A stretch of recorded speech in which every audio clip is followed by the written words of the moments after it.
আসসালামু আলাইকুম। আজকের বাংলা নিউজে সবাইকে জানাচ্ছি স্বাগতম। শুরুতে জানাচ্ছি বিশ্বের আলোচিত খবরের শিরোনাম। গাজায় গত ৪৮ ঘন্টায় অপুষ্টিতে ১২ শিশুসহ ৩৩ ফিলিস্তিনির মৃত্যু।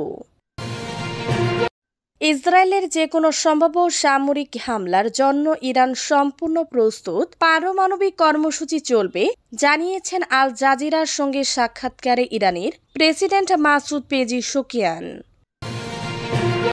ইসরায়েলের যুদ্ধবাজ প্রধানমন্ত্রী বেনিয়ামিন নেতানিয়াহু নাংশি স্বৈরার শাসক অ্যাডলফ হিটলারকে ছাড়িয়ে গেছেন তুরস্কের প্রেসিডেন্ট রিসেপ তাইয়েফ এরদোগান। ইরানের সঙ্গে লড়াই এখনও শেষ হয়নি জানিয়েছেন ইসরায়েলি সেনাপ্রধান ইয়াল জামির। গাজায় ভয়াবহ দুর্ভিক্ষ, শতাধিক আন্তর্জাতিক সাহায্য সংস্থার কর্মকর্তারা। পশ্চিমা দাপট ও নিষেধাজ্ঞার চাপ মোকাবেলায় এক কূটনৈতিক জোট গড়ছে রাশিয়া, চীন ও ইরান। তেহরানে রাশিয়া, চীন, ইরান বৈঠক। এতক্ষণ শুনছিলেন বিশ্ব আলোচিত খবরের সংবাদ শিরোনাম। এবার বিস্তারিত। আমাদের খবরটি যদি ভালো লেগে থাকে অবশ্যই লাইক, কমেন্ট, শেয়ার করতে ভুলবেন না। গত ৪৮ ঘন্টায় অপুষ্টিতে ৩৩ ফিলিস্তিনির মৃত্যু। গাজায় ৪৮ ঘন্টায় অপুষ্টিতে ৩৩ জন মারা গেছেন বলে মঙ্গলবার হামাস পরিচালিত মন্ত্রণালয় জানিয়েছে। গাজায় পরিস্থিতির অবনতি হওয়ায় হামাস পরিচালিত স্বাস্থ্য মন্ত্রণালয় এখন তাদের মৃত্যুর সংখ্যাকে বিভিন্ন বিভাগে ভাগ করছে। তারা জানিয়েছে গত ৪৮ ঘন্টায় অপুষ্টিতে ১২ শিশু সহ ৩৩ জন মারা গেছে। এর ফলে অপুষ্টিতে মৃত্যুর সংখ্যা ১০১ জনে দাঁড়িয়েছে, যার মধ্যে ৮০ জন শিশু। তারা আরও জানিয়েছে ২৭ মে মার্কিন যুক্তরাষ্ট্র এবং ইসরায়েল সমর্থিত গাজা হিউম্যানিটেরিয়ান ফাউন্ডেশন জিএইচএফ বিতরণ ব্যবস্থা শুরু হওয়ার পর থেকে খাদ্য সহায়তা খুঁজতে গিয়ে ইসরায়েলি সেনাবাহিনীর হাতে ১০২৬ জন নিহত হয়েছে। ফলে মঙ্গলবার জাতিসংঘ এই সংখ্যা ১০৫৪ বলেছেন। জাতিসংঘের মতে গাজায় প্রায় ৮৭.৮% এখন ইসরায়েলি উচ্ছেদের আদেশের আওতায় রয়েছে অথবা ইসরায়েলি সামরিক অঞ্চলের মধ্যে রয়েছে, যার ফলে ২.১ মিলিয়ন জনসংখ্যা প্রায় ৩৪ বর্গ কিলোমিটার ১৮ বর্গ মাইল জমিতে আটকে আছে। হামাস পরিচালিত স্বাস্থ্য মন্ত্রণালয় জানিয়েছে ২০২৩ সালের ৭ অক্টোবর থেকে গাজায় কমপক্ষে ৫৯,০২৯ জন নিহত হয়েছে। যুদ্ধের জন্য প্রস্তুত ইরান, পারমাণবিক কর্মসূচি চলবে জানিয়েছেন পেজিশকিয়ান।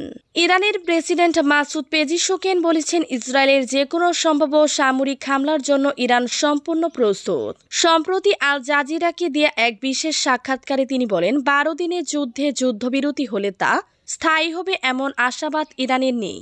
তিনি বলেন, ইসরায়েল আমাদের ক্ষতি করেছে, আমরাও তাদের গভীরে পাল্টা আঘাত করেছি। তারা আমাদের উচ্চ পর্যায়ের সামরিক ও পারমাণবিক বিজ্ঞানীদের হত্যার চেষ্টা করেছে, তবে তারা পুরোপুরি ব্যর্থ হয়েছে। পেজিশকিয়ান নিশ্চিত করেছেন ইরান তার পারমাণবিক কর্মসূচি চালিয়ে যাবে। তিনি জানান, এই কর্মসূচি শান্তিপূর্ণ উদ্দেশ্যে এবং তা আন্তর্জাতিক আইনের সীমানার মধ্যেই থাকবে। তিনি বলেন, আমরা পারমাণবিক অস্ত্র চাই না, এটা আমাদের রাজনৈতিক, ধর্মীয় ও মানবিক নীতির বিরুদ্ধে।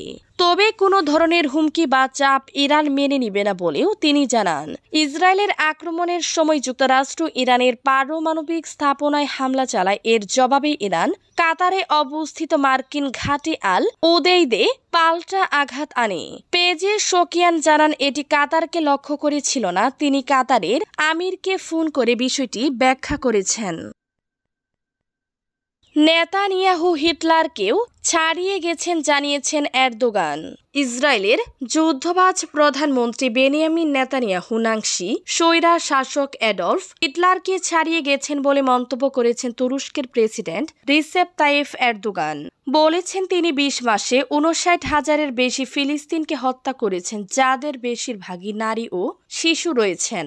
মঙ্গলবার ২২ জুলাই ইস্তাম্বুলে শুরু হওয়া আন্তর্জাতিক প্রতিরক্ষা শিল্প মেলা IDF 2025-এর উদ্বোধনী অনুষ্ঠানে দেয়া বক্তব্যে গাজায় গণহত্যার জন্য ইসরায়েলি প্রধানমন্ত্রীকে দায়ী করে তিনি এসব কথা বলেন।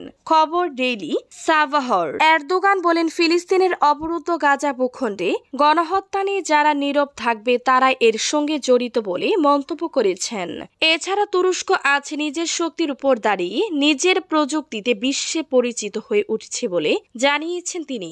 তুর্কি প্রেসিডেন্ট বলেন, এই মেলা শুধু তুরস্কের প্রতিরক্ষা শিল্পের অগ্রগতি নয়, বরং একটি জাতির নিজস্ব সক্ষমতায় দাঁড়িয়ে বিশ্ব মঞ্চে উত্থানের প্রতিচ্ছবি।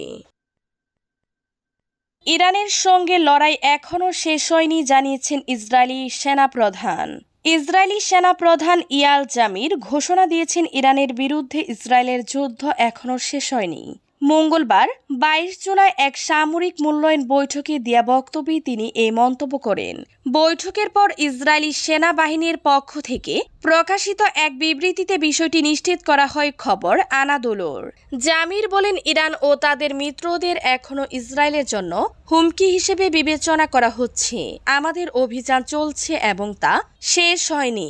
তিনি আরও জানান, সেনাবাহিনীকে তিনি নির্দেশ দিয়েছেন যাতে তারা বৃহৎ ও বিস্তৃত পরিসরে সামরিক অভিযানের জন্য প্রস্তুত থাকে।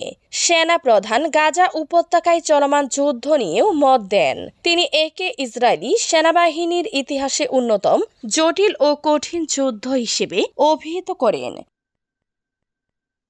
গাজায় ভয়াবহ দুর্ভিক্ষ, শতাধিক এনজিওর সতর্কবার্তা।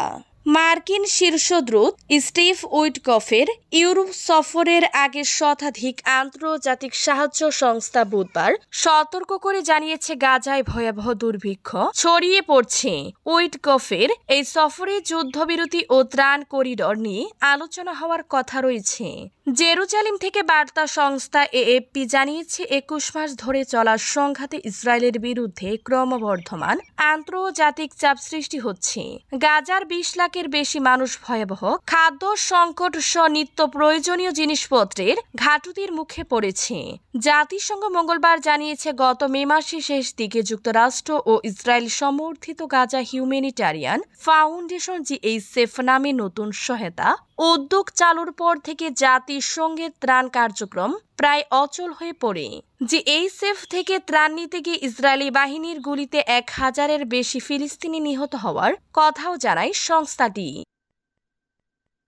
পশ্চিমা আধিপত্য ঠেকাতে ত্রিপাক্ষিক ঐক্য, তেহরানে রাশিয়া চীন ইরান বৈঠক। পশ্চিমা দাপট ও নিষেধাজ্ঞার চাপ মোকাবেলায় এক কূটনৈতিক জোট গড়ছে রাশিয়া, চীন ও ইরান। সম্প্রতি তেহরানে এই 3 দেশের শীর্ষ কর্মকর্তাদের অংশগ্রহণে এক ত্রিপাক্ষিক বৈঠকে পারমাণবিক কর্মসূচি, পশ্চিমা আধিপত্য, একতরফা নিষেধাজ্ঞা এবং সম্ভাব্য স্ন্যাপব্যাক ব্যবস্থার বিরুদ্ধে একযোগে কাজ করার অঙ্গীকার করা হয়েছে। মঙ্গলবার 22 জুলাই ইরানের পররাষ্ট্র মন্ত্রণালয়ের উদ্যোগে আয়োজিত এই বৈঠকে অংশ নিয়ে চীন ও রাশিয়ার প্রতিনিধিরা বলেন, পশ্চিমা বিশ্বের চাপ ও হুমকির বিরুদ্ধে পারস্পরিক কূটনৈতিক সমন্বয় এবং সহযোগিতা বজায় রাখা এখন সময়ের দাবি। বৈঠকে ইরানের আইন ও আন্তর্জাতিক বিষয়ক উপপররাষ্ট্রমন্ত্রী কাজেম গারিবাবাদি জোর দিয়ে বলেন, ইউরোপীয় দেশগুলো যদি আবার জাতিসংঘের মাধ্যমে নিষেধাজ্ঞা আরোপের চেষ্টা করে তবে তা সম্পূর্ণ অবৈধ হবে।